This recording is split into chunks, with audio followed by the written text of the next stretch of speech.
Je m'appelle Zouhir Zeriri. Je suis enseignant-chercheur à la faculté des langues, lettres et arts à l'université Ibn Tufayl de Qnitra, là où je suis responsable de l'équipe de recherche littérature et société, affiliée au grand laboratoire langage et société. Alors, ma thèse de doctorat que j'ai soutenue en 2012 il portait sur les travaux de Abdelkbir Khatibi et surtout son travail sur la peinture et sur l'image en général. Alors, de son vivant, Abdelkbir Khatibi, quand j'ai eu l'occasion de le rencontrer, j'étais en train de préparer un projet de fin d'études au DESA, c'est des diplômes des études supérieures approfondies, et j'ai eu la chance d'assister à probablement son dernier hommage rendu à Il Jadida, là où il m'a confirmé, il m'a encouragé d'aller dans cette voie un petit peu périlleuse,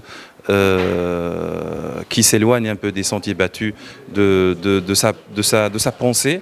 Parce que de toute façon, travailler sur le politique, sur le, comment dirais-je, sur le linguistique et surtout sur les questions anthropologiques et philosophiques dans les travaux de Khatibi, ça serait comme se lancer dans une surenchère, là on ne sortirait que perdant.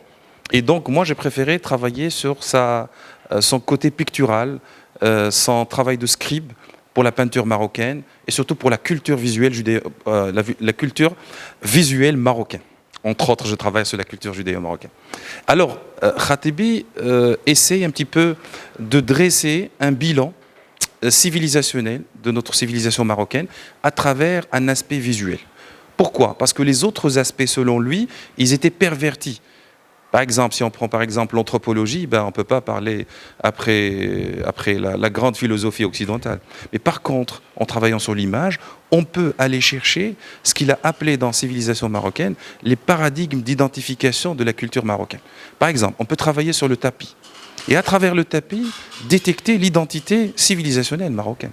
Parce qu'on a une grande histoire du tapis. On peut travailler sur le tatouage, on peut travailler sur la musique, on peut travailler sur la cuisine, on peut travailler sur les aspects culturels qui relèvent un peu du quotidien des gens et qui révèlent un petit peu la civilisation marocaine. Et de là, s'éloigner des choses là où l'Occident, il est maître, d'accord, maître à penser. Comme j'ai dit tout à l'heure, l'anthropologie ou la sociologie ou la psychologie.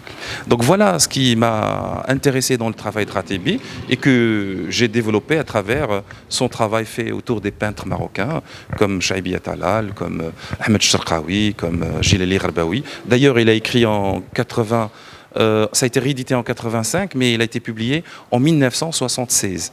La peinture d'Ahmed Cherkaoui, là où vraiment il a détecté le talent de ce gros Marocain qui naît à Boujad, voilà, et qui a su développer à travers la couleur, à travers la forme, à travers les traits, il a rendu compte d'un patrimoine purement marocain. Et c'est ça ce qui est génial dans le travail de Khatibi par rapport à la culture visuelle. Où peut-on placer Khatibi par rapport au monde, par rapport aux Français, par rapport aux mouvements culturels, anthropologiques, sociaux? Alors pour moi, Khatibi, c'est une écriture transversale et qui fondamentalement culturelle, mais qui travaille dans plusieurs champs. Par exemple, il y a des gens qui découvrent dans Khatibi un romancier.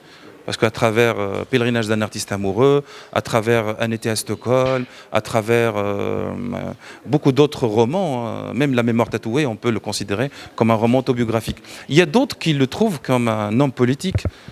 Les bilans de sociologie, voilà, le triptyque de Rabat qui est à la base un roman mais qui parle de la politique marocaine, des partis politiques marocains. Entre autres l'anthropologie, la sociologie, c'est les domaines clés de Khatibi.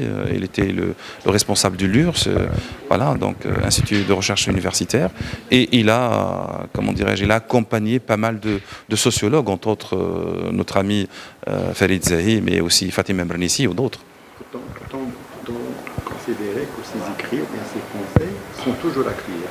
Alors, ce qui est génial dans la pensée de Khatibi, qu'il est toujours contemporain. Donc Khatibi a pu être lu dans les années 60, dans les années 70, mais Khatibi, il est actuel. Si vous prenez par exemple La blessure du nom propre et sa relation avec les noms, avec l'intersémiotique. Donc l'intersémiotique, c'est déjà une promesse de rencontre de plusieurs sciences en même temps. Donc c'est le point nodal qui réunit autour de lui plusieurs disciplines, plusieurs sciences, plusieurs approches. L'intersémiotique peut être utilisé dans l'anthropologie, mais il peut également être utilisé dans la littérature, il peut être utilisé dans la peinture. Et c'est pour cette raison que Khatebe, il était transversal. Et ça me rappelle un peu l'homme, comment dirais-je, l'homme mythologique. D'accord? Parce que Khatebe, pour moi, c'est comme une mythologie qui a travaillé sur la littérature, sur la science, sur les arts.